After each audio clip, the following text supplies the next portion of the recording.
Pusing 7 keliling nyariin pengganti Galaxy S10 Plus, udah nyobain S23 Ultra, bodinya kegedean. Nyoba lagi ke Nothing Phone 2A, itu juga kagak cocok. Sampai akhirnya dua temen gua, Greg UpToDate IDN sama Haris Editor Beat, itu ngerekomendasiin Galaxy S23 atau Galaxy S24. Dan akhirnya pilihan terbaik gua adalah Galaxy S23 reguler yang harganya itu udah turun banget. Sekarang ini dijual 9,2 juta alias udah di bawah 10 juta. Tapi pertanyaannya, kenapa kok milih S23? Kenapa nggak pilih S24 atau flagship lain yang lebih baru? Kita bahas lengkapnya di video ini. Let's go!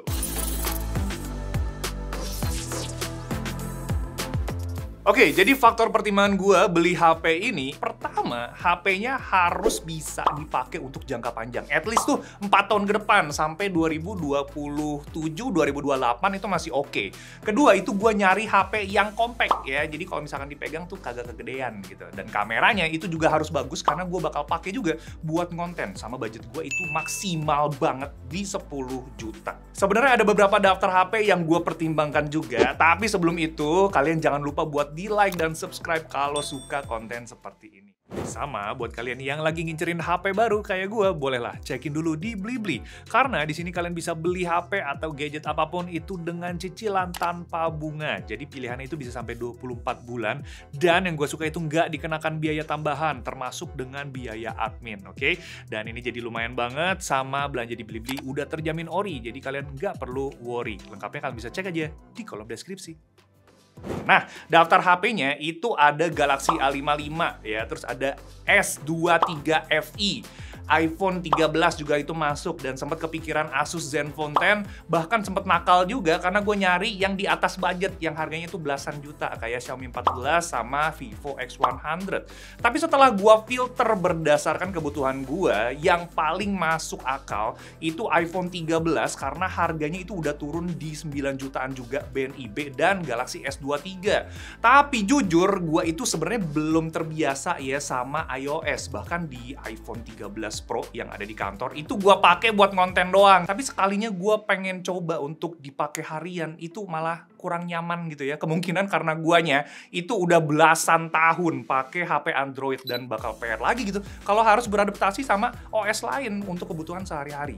Itu kenapa kandidat terbaik itu jatuh ke Galaxy S23. Ini gue dapet yang varian 8256 GB di harganya tadi yang 9 jutaan, dan ini tuh turunnya bisa sampai sekitar 4 juta loh ya ketimbang harga aslinya yang di tahun lalu, dan ini kondisinya juga BNIB, masih disegel gitu ya.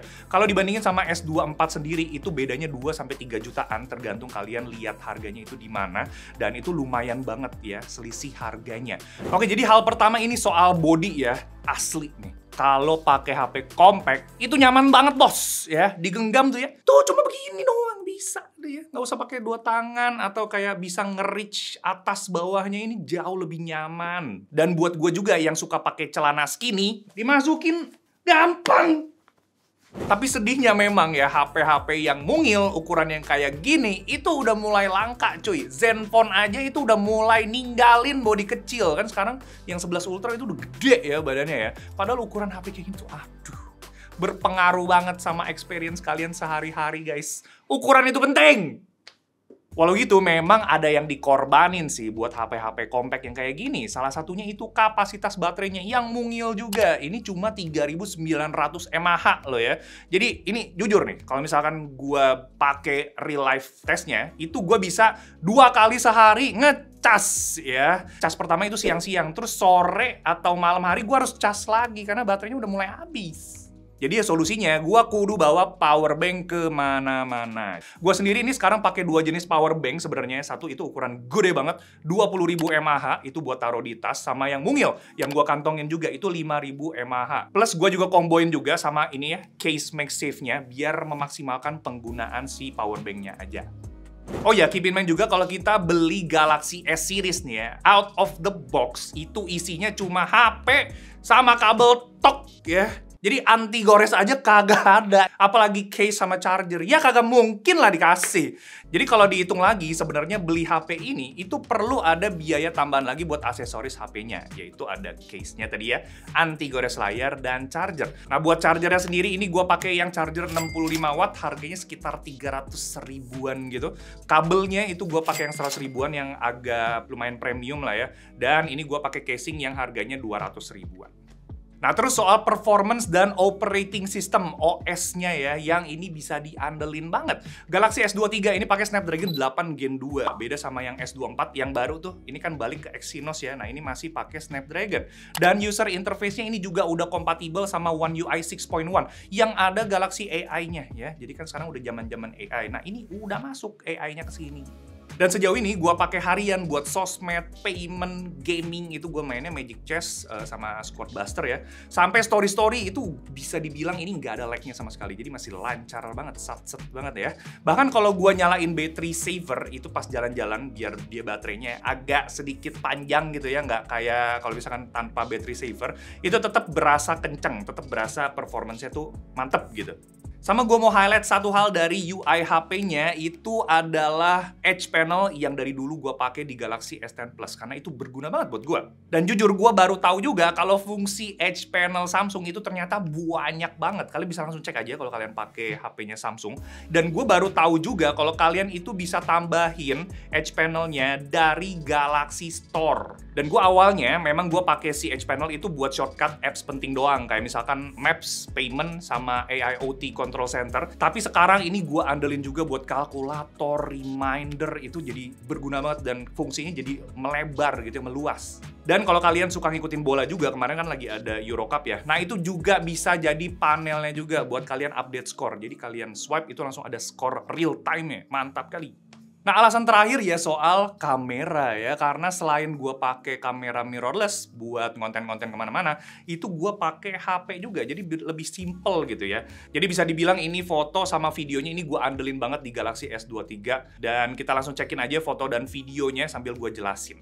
Nah ini di bagian kamera belakang ada 3 pilihan lensa, yaitu main kamera, wide, yang selalu gua pakai buat showcase objek, telefoto 3 kali, ini jadi andalan gua buat portrait mode, dan ultra wide yang wajib buat foto pemandangan atau arsitektur gitu.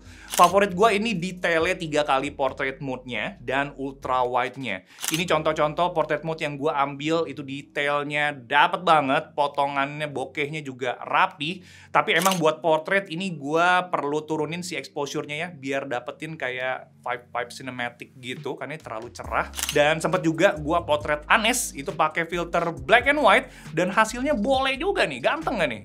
Nah ultrawide-nya sendiri ini gua serahin semuanya ke image processing si HP-nya, dan gila ya, dynamic range-nya ini mantep banget. Warnanya, kecerahan objeknya di dalam foto itu berasa cerah. Jadi detail warna gedung sampai langit itu keluar gitu ya, pop gitu kalau misalkan kita lihat. Buat foto di area low light sendiri ini udah oke kok ya. Jadi subjek atau objek itu tetap dapat detail-detailnya, tapi shutter speednya memang melambat, dan ini wajar ya, dan bikin gerakan kecil itu jadi blur-blur gitu. Kalau kalian tangannya gerak itu jadi blur. Dan selfie-nya sendiri ini ada pilihan yang wide ya, jadi dia lebih melebar gitu. Jadi gua pakai ini untuk foto ramean, dan jangkauan frame-nya ini bisa nangkep semuanya nih. Jadi kelihatan semua ya, nggak ada yang kepotong. Skin tone gue juga natural dan otomatis bisa nge-masterize foto jadi lebih cerah. Mantap. Wih, kamu kenapa sendiri di sini ya? Hey. Nggak mau digangguin lagi. Oke. Ini adalah contoh perekaman video dan suara ya, pakai Galaxy S23. Gue pakai resolusi di 4K 30, ganti-ganti lensa. Wih, ada patah-patahnya ya. Misalkan selfie-nya sendiri bisa langsung ganti di resolusi 4K 30, jadi buat konten ya, ini mantep. Tapi tadi kekurangannya masih ada berasa, bukan lagi ya, kayak patah-patah gitu loh, perubahan lensanya. Tapi asik sih. Gimana menurut kalian soal kualitas video dan suara dari Galaxy S23? Tulisin di kolom komentar.